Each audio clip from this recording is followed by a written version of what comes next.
تب بھی کم ہے. تو اہل بیت کی محبت میں آپ نے لکھے. اعلیٰ حضرت لکھتے ہیں اپنے بارے میں، جب اہل بیت کی محبت کی بات آئی تو اپنے آپ کے حوالے سے کہتے ہیں اعلیٰ حضرت یہ فقیر ذلیل، اپنے آپ کو بالکل عزت و نیاز کے ساتھ، عاجزی کے ساتھ، انکساری کے ساتھ اہل بیت کے درجہ ادنا غلام سمجھتے ہوئے اعلیٰ حضرت نے کہا یہ فقیر ذلیل بحمدہ تعالی حضرات سادات کرام کا ادنا غلام اور خاک پا ہے. اپنے بارے میں کہتے ہیں یہ فقیر ذلیل حضرات سادات کرام کا ادنا غلام اور خاک پا ہے، اور ان کی محبت و عظمت، سادات کرام کی محبت و عظمت ذریعہ نجات و شفاعت بناتا ہے. ان کی محبت و عظمت اپنے لیے ذریعہ نجات اور ذریعہ شفاعت بناتا ہے.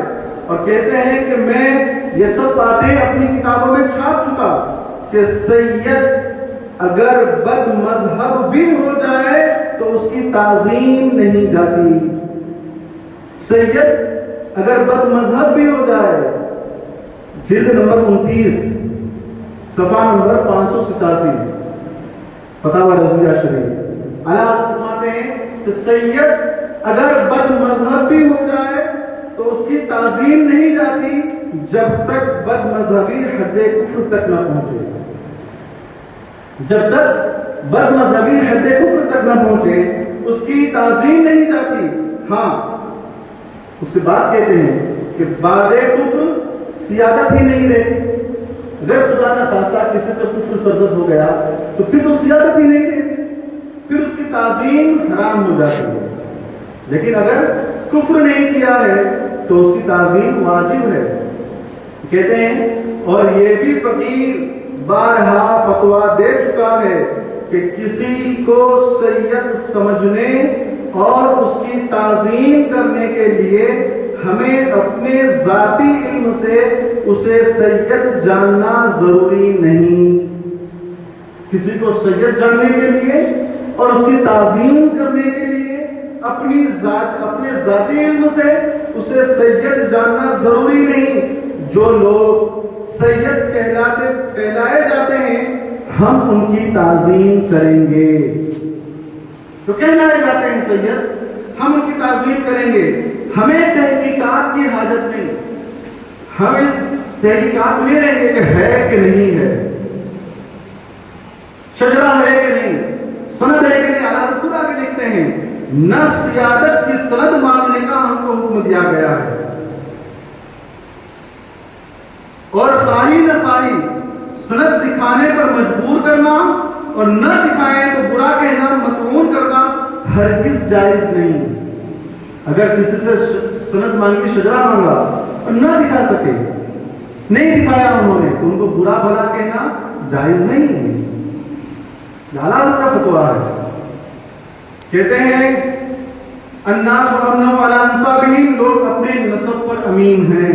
ہاں جس کی نسبت ہمیں خوب تحقیق معلوم ہو کہ سید نہیں اور سید بنے، اس کی ہم تعظیم نہیں کریں گے، نہ اسے سید کہیں گے، اور مناسب ہوگا کہ ناواقفوں کو اس کے فریب سے مطلع کر دیا جائے. لوگوں کو بتا دیا جائے کہ یہ ہمارے سامنے سید بنا ہے، پہلے نہیں تھا، اس کا باپ سید نہیں تھا. پھر آگے جو بات لکھتے ہیں نا آنکھوں میں آنسو آ جاتے ہیں. کہتے ہیں کہ میرے خیال میں ایک حکایت ہے جس پر میرا عمل ہے. اللہ کہتے ہیں ایک حکایت ہے، اس حکایت پر میرا عمل ہے. عمل یہ ہے کہ ایک شخص کسی سید سے الجھا، انہوں نے فرمایا میں سید ہوں. تو اس نے کہا کیا سند ہے تمہارے سید ہونے کی؟ تم کہتے ہو میں سید ہوں، تمہارے پاس کیا سند ہے تمہارے سید ہونے کی؟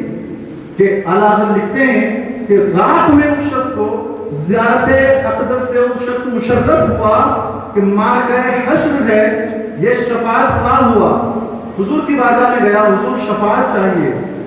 اعراض فرمایا، حضور نے رخ بدوہا پھیر لیا. اس نے عرض کی میں بھی حضور کا امتی ہوں. حضور نے فرمایا کیا سند ہے تیرے امتی ہونے کی؟ کل تو نے میرے بیٹے سے سند اب تو مجھے بتا تیرے پاس میرا امتی ہونے کی کیا سند ہے؟ یعنی وہ حضور کی شفاعت سے محروم ہو جاتا ہے تو سیدوں کی توہین کرتا ہے، اور عزت سیدوں کی، حقیقی سیدوں کی توہین کرتا ہے، انہیں پریشان کرتا ہے، ان کو شجرے مانگتا ہے۔ آپ دیکھیں اعلیٰ حضرت نے لکھا بھی اور اس پر عمل بھی کیا۔ ایسے بہت سارے واقعات اعلیٰ حضرت کی زندگی میں آپ دیکھیں گے، ایک ایک فتویٰ اور ایک ایک تقویٰ۔ اعلیٰ حضرت نے عشق و محبت کی زندگی کے جو آخری ایام سے، غالباً آخری رمضان